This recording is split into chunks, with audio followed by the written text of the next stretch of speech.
দেখলাম আওয়ামী লীগ ব্যান করতে হবে, তার জন্য আন্দোলন। কারা আন্দোলন করে? এরা কারা? কেউ কেউ বলছে এটা বিপ্লব। এটা কি বিপ্লব হচ্ছে? এটা তো বিপ্লব না, এটা সম্পূর্ণ সন্ত্রাসী কর্মকাণ্ড, এটা জঙ্গির কর্মকাণ্ড।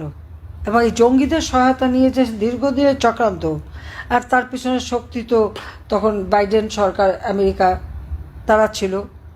আর আমেরিকা তো সবসময় বে অফ বেঙ্গলের উপরে একটা লোভ, এখানে একটা ঘাঁটি করা। এবং এই প্রস্তাবটা আমাকে অনেকবারই দিয়েছে। আমি দেশের ওই কোনো জায়গা করে ভাড়া দিয়ে আমার ক্ষমতা থাকতে হবে, এই নীতিতে আমি কখনো বিশ্বাস করিনি। কারণ স্বাধীন সার্বভৌম দেশ সকলের সাথে বন্ধুত্বপূর্ণ সম্পর্ক নেব, অন্য দেশকে ক্ষতিগ্রস্ত করার জন্য কাউকে জায়গা দিতে হবে, বা আমার দেশের মাটি ব্যবহার করে আর কেউ অন্য জায়গায় ইনসার্জেন্সি অ্যাক্টিভিটিস করবে, এটা কিন্তু আমি সম্পূর্ণ বন্ধ করে দিয়েছিলাম। কিন্তু আজকে দুর্ভাগ্য হলো আমরা কি দেখছি, এখন মানবিক করিডোরের নামে আমাদের দেশটা যেন লিজ দিয়ে দেওয়া হচ্ছে।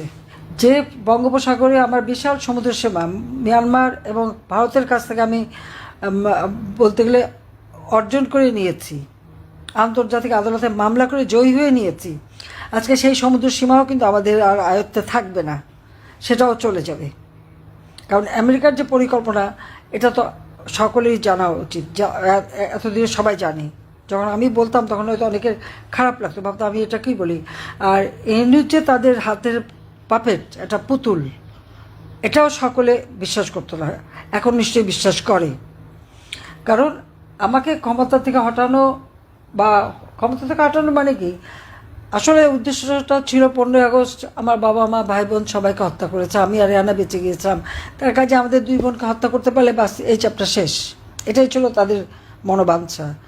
কিন্তু কথাই তো বলে রাখে আল্লাহ মারে কে, তারপর এটাও বিশ্বাস যে মারে আল্লাহ রাখে কে।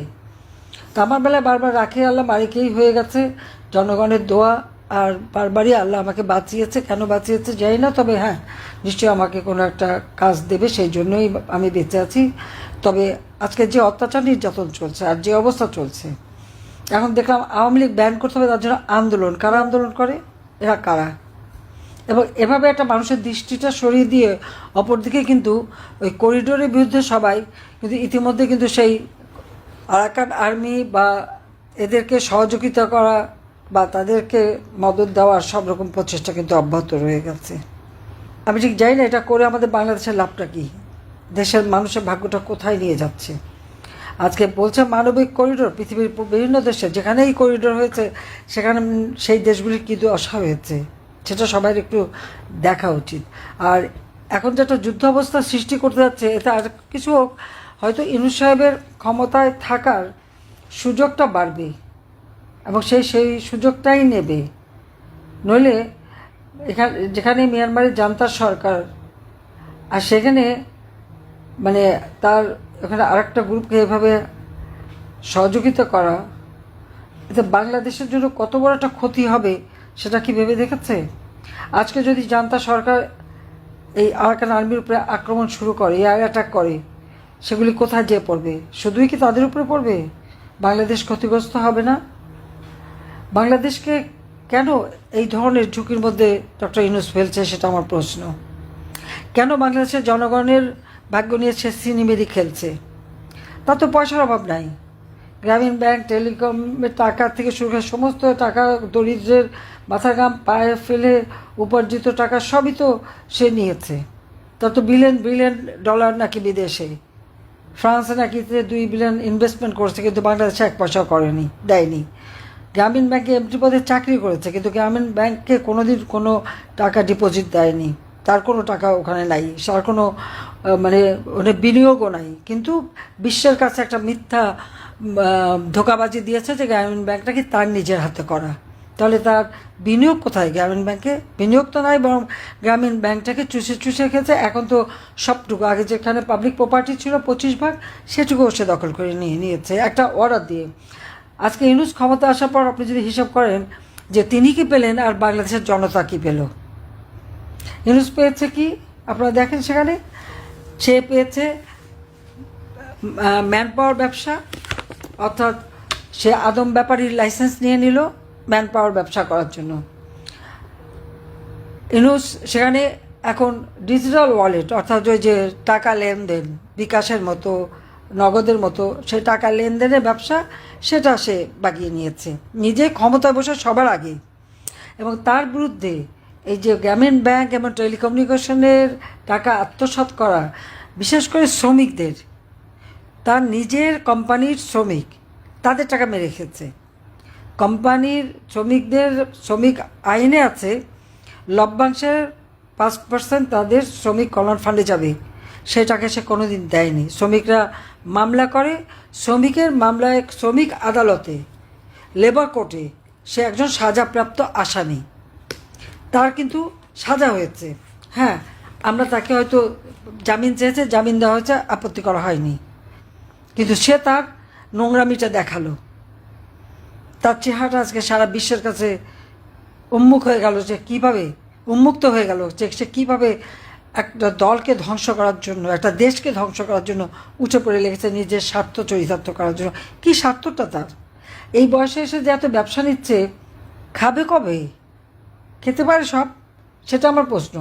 আদম ব্যাপারী লাইসেন্স, ডিজিটাল ওয়ালেটের লাইসেন্স, টাকা লেনদেনের লাইসেন্স, বিশ্ববিদ্যালয় প্রতিষ্ঠার অনুমোদন, স্টারলিংকের বাণিজ্য, এলএনজি ব্যবসার কমিশন, গ্রামীণ ব্যাংকের মালিকানা, এবং 5 বছর পর্যন্ত সব ঋণ মৌকুব।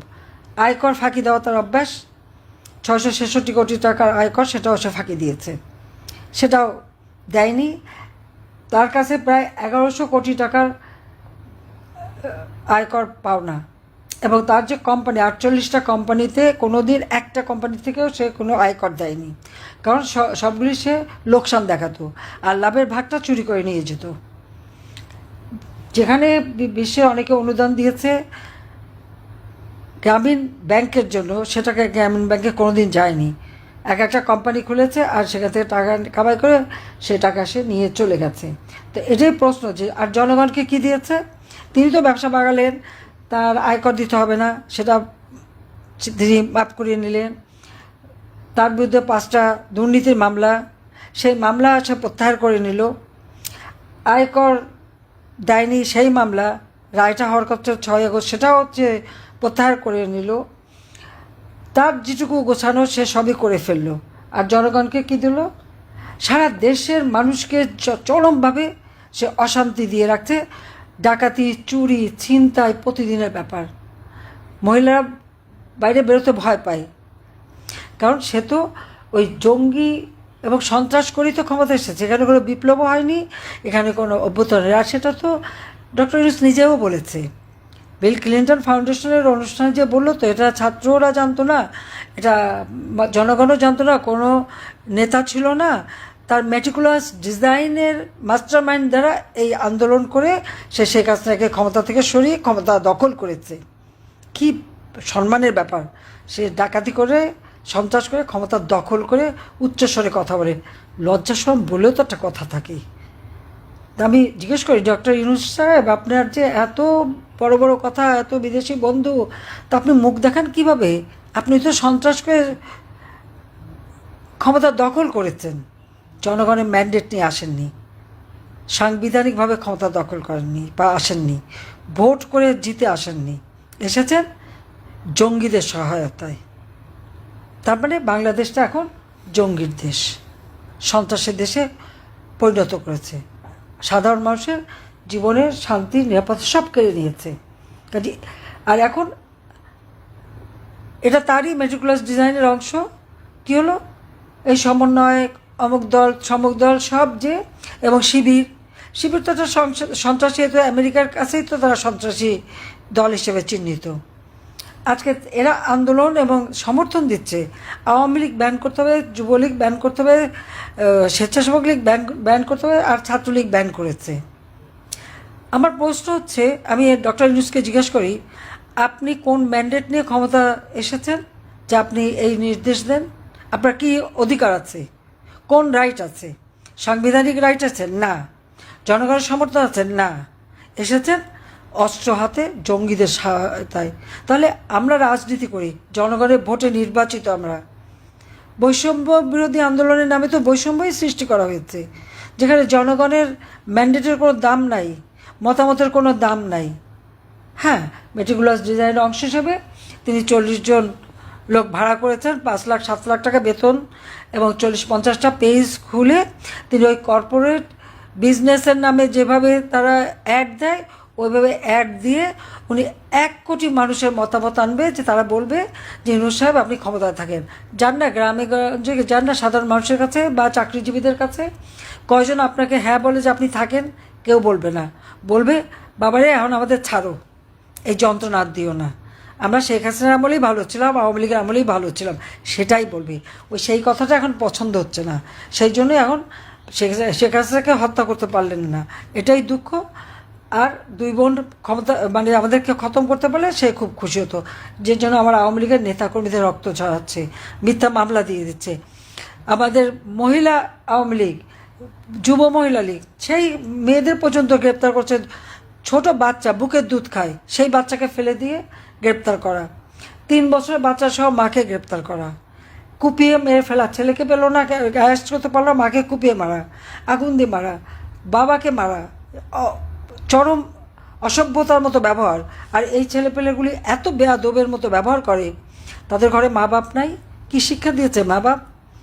শিক্ষকদের অপমান, তাদের গলায় জুতার মালা পরানো, তাদেরকে জোর করে মানে পদত্যাগ করানো থেকে শুরু করে এহেন ধরনের কথা নাই না বলে।